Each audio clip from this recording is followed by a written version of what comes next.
Over in the Marvel Universe, Mr. Sinister, also known as Nathaniel Essex, has been scheming in countless pages of X-Men through the X-Men's governing body known as the Quiet Council by rigging the X-Men's mutant resurrection protocols, as well as exploiting the mutant powers of Moira McTaggart.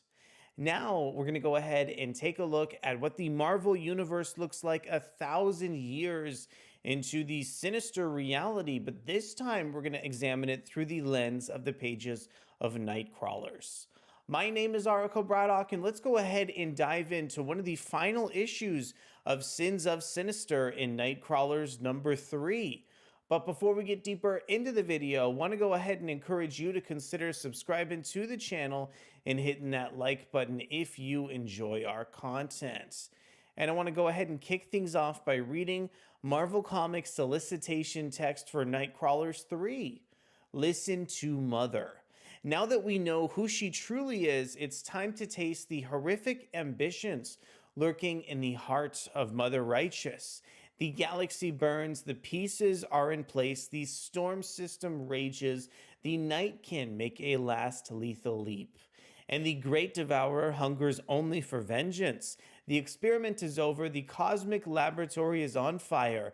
At last, the Sinister Galaxy will feel the wrath of one seriously bad mother. And I want to go ahead and share the creative team on Nightcrawlers 3. This one is written by Si Spurrier, featuring art over for Lorenzo Tammetta and Phillip Sevy, featuring colors from Rain Beredo and letters over from VC's Clayton Cowles. The cover for the issue is illustrated by Lionel Francis Yu and Sunny Go. Here's a look over at Lionel Francis Yu and Sunny Go's cover over for Nightcrawlers number 3. Want to give a big thanks over to Adventures in Poor Taste. Really enjoy this cover over for Nightcrawlers 3, kind of showing off the fact that Mother Righteous has taken the center stage of the issue with all of her various artifacts, and that this is going to be a really kind of climactic and dark issue thanks to the kind of look over at Galactus on the page. And let's go ahead and take a look over at some of the interior art for the issue. I really enjoyed some of the covers and illustrations over from Phillip Sevy and Lorenzo Tammetta. I think both of these artists really brought something unique over to the pages of Sins of Sinister that set themselves apart a little bit from some of the other interior artists that we've gotten kind of throughout the issue. I especially love kind of this facial expression that Mother Righteous is striking over on the first panel of this page. Really enjoyed how kind of the beginning of the issue did such a strong job kind of implementing the setting and location over for Sins of Sinister, introducing kind of Mother Righteous in the story.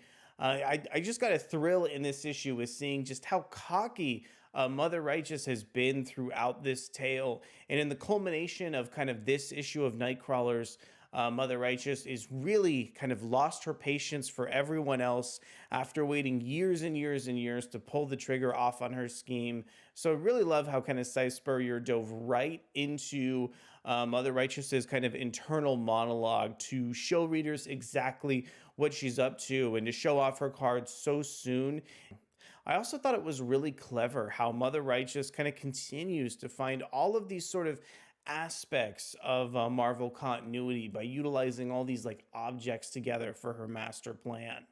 Another aspect that I've really enjoyed from Nightcrawlers, kind of stretching back with each issue, is how the series continues to kind of go back to the characters of Nemesis and what's left essentially of Nightcrawler. So seeing kind of the culmination of these status quos develop over time in this series has truly been fascinating. And it's great to see kind of the natural conclusion of these storylines kind of continue. Really like the fact that kind of Nightcrawlers go so far back into what Si Spurrier was doing over with the previous kind of Way of X, as well as the Legion of X series over from Marvel. And another thing that I really enjoy about kind of this particular story is how Sins of Sinister has so many different entry points between the different comics with Immoral X-Men and Storm and the Brotherhood of Mutants. It really feels like all of these books sort of enrich each other. And if you're reading them all together, you'll kind of pick up on all these little kind of minutia aspects of the series. And I think that there's been kind of so much build up to a ginormous kind of plot conclusion in Sins of Sinister. And I think Nightcrawlers 3 finally has a plot development that feels essential to the overall X-Men line of comics right now. I really like the final couple pages and where Si Spurrier left off with this series. I really thought that adding kind of the extra plot developments that really, I think, kind of enhance so many aspects about this book are just really excellent.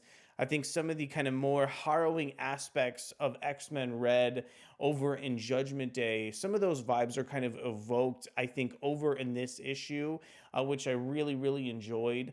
I also thought that some of the characterization with the team and Banshee or Vox Ignis was incredibly harrowing to read over in this tale. It was very kind of fascinating to see some kind of natural plot conclusions over between Mother Righteous and Ignis's relationship here. Really like where they left off with them. And also some of these other kind of Wagnerian characters with the Nightkin also got some really great story elements here kind of throughout this tale.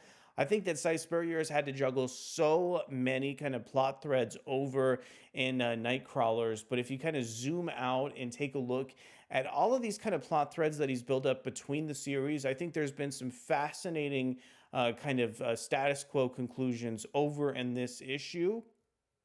And I really enjoyed the fact that we took one of the kind of oldest plot threads over from, House of X and Powers of 10 and implemented it back into this issue, which is kind of so close to the conclusion of the kind of X-Men series. Another aspect of this that I really liked was also kind of the focus on destiny that all of the writers have had across kind of the X-Men line, and really enjoy kind of some of the plot holes that are filled in and just a little bit more characterization that's offered up here over from Si Spurrier for the issue. So overall, I thought this was a fantastic next chapter over in Sins of Sinister. Really been enjoying kind of all three of these titles with, Immoral X-Men, Storm and the Brotherhood of Mutants, and Nightcrawlers. I'm incredibly excited to see how all these titles are going to sort of wrap up in Dominion. And I really appreciated how several of the plot threads of this issue kind of, were brought together for a natural conclusion. Loved where we left off in this tale with Mother Righteous and the rest of the X-Men characters. I want to know from you, did you see the status quo shift towards the end of the issue coming? Did you see all of that harrowing violence happen before it kind of occurred over on the page? Let me know down in the comments below. Thank you guys so much for coming to check out the video, and I'll be back really soon for more X-Men content to go ahead and wrap up Sins of Sinister. Thanks so much, and I'll see you soon. Bye.